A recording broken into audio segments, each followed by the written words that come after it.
Veylo, veylo, veylo, veylo, veylo, veylo, veylo, veylo, veylo, day garibim day.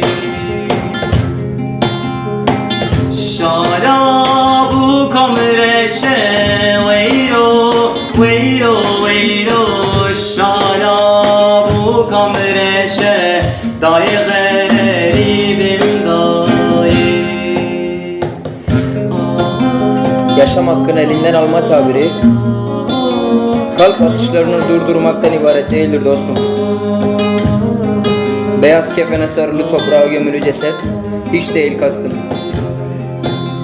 Kültürel, inançsal ve siyasal değerlerini kaybeden de ölmüştür. Kişi öz değerlerinden kopmuş ise ölmüştür. Renklerinden arındırılmış ise ölmüştür mesela. Üzerinde kendine ait bir şey olmayan insan ölmüştür. Yani doğduğu yerden, kendinden kopmuş ise ölmüştür zaten. Ahmet'te, Dersim'de, Şırnak'ta doğan çocuklar ölmüştür. Bu coğrafyada Kürt doğan her çocuk ölmüştür aslında. Lice'nin bir köyünde ismi Hemgin konan çocuk tüm resmi kurum kapılarında ölmüştür mesela. Velat da öyle. Yasak bir isimle doğmuştur çünkü. Kendini metropollere hapsetmiş insan da ölmüştür. Ana vatanından kopmuş ise ölmüştür kendi içinde.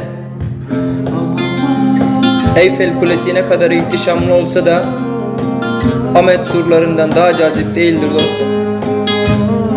O yüzden dışarı çıkma zorunda bırakılan biri Avrupa'ya iltica ettiği gün ölmüştür.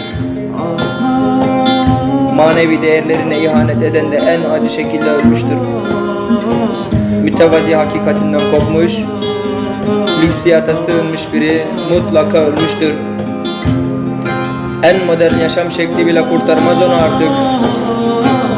Kendi doğallığından kopmuşsa da ölmüştür. Yani Mercedes'i, Ferrari'si bile yetiştiremez onu koptuğu yaşama. Köy yollarından geçmemişse hiç yarın ayak, ölmüştür o. Dokunmayın. Buz kesmiş cehaletinden, farkında bile değil öldüğünün. Kahkahası ahmaklığındandır onun. Umursamaz olsa da ölmüştür o. Oysa toprak altında yatan nice hayatlar var. Vurulduğu yerde anılarıyla yaşayan. Onları öldü sananlar en dehşet haliyle ölmüştür mesela.